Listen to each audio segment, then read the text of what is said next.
Hello everyone, welcome to study stopper. तो आज के एक्सप्लेन सेक्शन में सबसे इम्पॉर्टेंट टॉपिक है वैकेंसीज़ इन द आईएएस। देखिए, हो क्या रहा है कि इंडिया में करीब 22% आईएएस ऑफिसर्स की कमी है।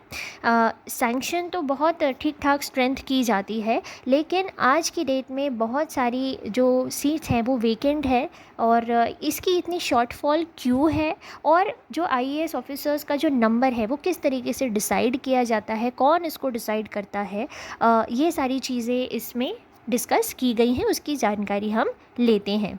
और इससे पहले मैं ये कहना चाहूँगी कि इसी तरीके की न्यूज़ एनालिसिस हम रोज़ लेके आते हैं और करंट अफेयर्स भी डिस्कस करते हैं। एनसीईआरटी सीरीज़ भी चल रही है साथ में, जिसमें हम अभी हिस्ट्री की 6th क्लास की एनसीईआरटी को कवर कर रहे हैं, 5th चैप्टर तक पहुँच चुके हैं। तो इन्हीं सारी चीज़ों की जानकारियों के लिए, फॉलो करने के लिए आप हमारे चैनल को ज़रूर सब्सक्राइब करें। चलिए अब हम टॉपिक की ओर बढ़ते हैं। देखिए, जितेंद्र सिंह जी जो minister of state for PMO हैं, उन्होंने लोकसभा में ये जानकारी दी थी कि कितनी सैंक्शन स्ट्रेंथ थी और कितनी सीट्स को भरा गया है, कितने डायरेक्टली रिक्रूट किए गए हैं आईएएस ऑफिसर्स और कितने प्रमोटीज़ हैं। ठीक है।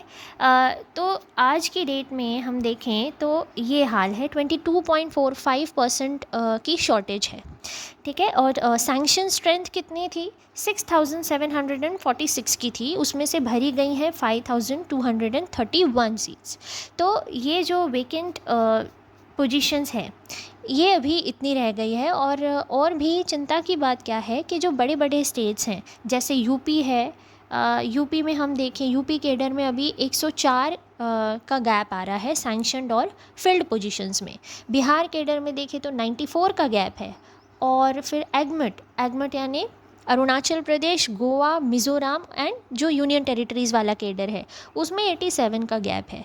तो ये गैप इतने बड़े स्टेट्स में बहुत ज़्यादा है, जो कि नहीं रहना चाहिए था। और ये जो ट्रेंड है शॉर्टेज का, ये कोई नई बात नहीं है।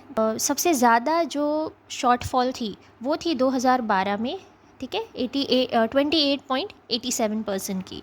और सबसे कम अगर हम देखें, सबसे कम शॉर्टेज किस साल में थी, तो वो था 2001। ठीक है, सिर्फ 41 यानी 0.79% की शॉर्टेज थी।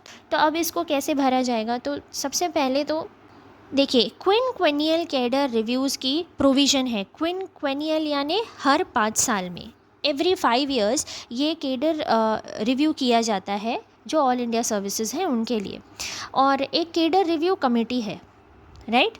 कैडर रिव्यू कमेटी है जो कौन हेड करता है? कैबिनेट सेक्रेटरी इसको हेड करता है। अलॉन्ग विद और कौन कौन होते हैं इसमें? देखिए, secretary department of personnel and training, उसके सेक्रेटरी होते हैं। Secretary expenditure, secretary administrative ministry, उन सर्विसेज के अदर देन आईएएस। ठीक है।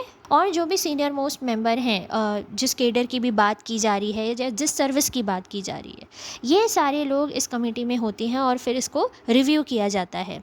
अब हर कैडर को यानी हर स्टेट कैडर को कंटिन्यूसली रोटेशन में मौका मिलता है और ऐसी सीक्वेंस में हर स्टेट के कैडर को रिव्यू किया जाता है। जैसे फॉर एग्ज़ाम्पल अगर 2020-21 की हम बात करें तो उस समय पे यूपी बिहार में आईएएस की स्ट्रेंथ और मणिपुर में आईपीएस की स्ट्रेंथ के बारे में समीक्षा की गई, तो उसके बारे में डिसीजन लिया गया। तो इससे क्या होता है, जो सैंक्शन स्ट्रेंथ है वो निरंतर चेंज होती रहती है, वो कभी भी सेम नहीं रह पाती है। लेकिन जो बहुत ही फेमस बासवान कमेटी आई थी 2016 में, जो उन्होंने अपनी रिकमेंडेशन दी थी, उन्होंने क्या बोला था, अगर 180 से ज़्यादा कोई नंबर बढ़ता है यानी 180 से ज़्यादा आईएएस ऑफिसर्स शामिल किए जाते हैं, तो उससे क्या होगा, जो क्वालिटी है वो कॉम्प्रोमाइज़ हो जाएगी। हम उसी क्वालिटी के आईएएस ऑफिसर्स को प्रोड्यूस नहीं कर पाएंगे, हम उनको बेहतर शिक्षण नहीं दे पाएंगे। जो ट्रेनिंग दी जाती है ना उनको लबासना में, वो अच्छे से नहीं दी जाएगी। उसका एक और रीज़न क्या है कि लबासना की खुद की कैपेसिटी इतनी नहीं है कि हम इससे ज़्यादा ऑफिसर्स को वहाँ पर ले पाएँ। तो ये भी एक रीज़न है। और दूसरा क्या है, जो करियर पिरामिड है आईएएस ऑफिसर्स का, वो थोड़ा सा डगमगा जाएगा, मतलब उसमें थोड़ा सा डिस्टॉर्शन आ जाएगा, क्योंकि जो सीनियर मोस्ट पोस्ट भी होती हैं वो भी गड़बड़ा जाएंगी। कमेटी ने और क्या रिकमेंडेशन दी कि जो भी वेकेंट पोस्ट है उसको डेपुटेशन के द्वारा फिल किया जा सकता है, जहाँ पर जो नंबर ऑफ़ डेपुटेशनिस्ट हैं, यानी जितने नंबर ऑफ़ ऑफिसर्स आप एज डेपुटेशन पे बुला रहे हैं, वो हाल के नंबर से कम होना चाहिए। देखो, हाल में स्टेट्स को क्या कंप्लेंट होती है कि भाई सेंटर में डेपुटेशन के द्वारा ऑफिसर्स को बुलाया जाता है, तो हमारे यहाँ पे जो पोजीशंस है वो वेकेंट रह जाती हैं। तो अभी जितनी नंबर में हम उनको डेपुटेशन पे बुला रहे हैं, उससे कम नंबर्स में आप ऑफिसर्स को डेपुटेशन पे बुला के वो सीट्स को फिल कर सकते हैं। इसके अलावा सुशील मोदी जी द्वारा एक पार्लियामेंट्री कमेटी को हेड किया गया था, तो उसमें क्या बातें देखी गई कि जो ब्यूरोक्रेसी डेफिसिट है, यानी जो ये वैकेंसी इतनी है, उसके वजह से स्टेट्स को मजबूरी में नॉन केडर ऑफिसर्स को अपने केडर पे पोस्ट करना पड़ रहा है, क्योंकि उतने ऑफिसर्स ही नहीं हैं, कमी है।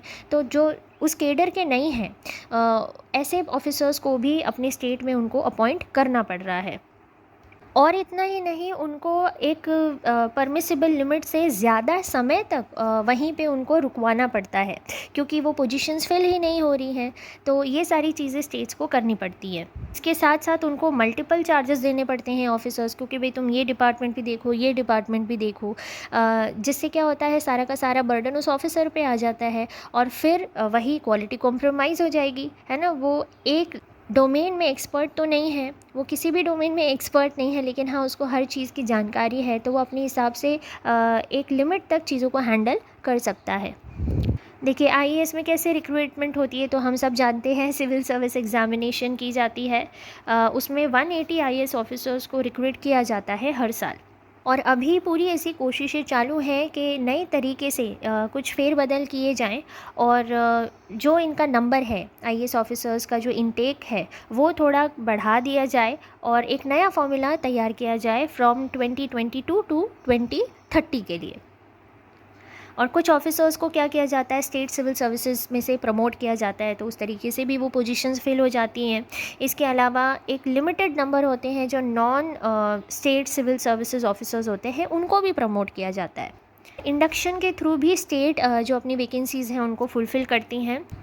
इसके अलावा यूपीएससी एक सिलेक्शन कमेटी मीटिंग हेल्ड करता है विद द स्टेट गवर्नमेंट्स, तो उसके द्वारा भी कुछ वैकेंसीज़ को फिल किया जाता है।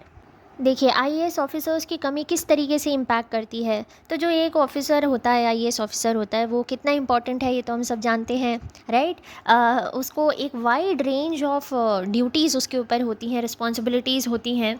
जैसे स्टेट में उसका क्या काम होता है, collection of revenue, maintenance of law and order, policies को सुपरवाइज़ करना, सेंट्रल स्टेट गवर्नमेंट की जो भी पॉलिसीज़ हैं उनको इम्प्लीमेंट भी करना उसका काम होता है।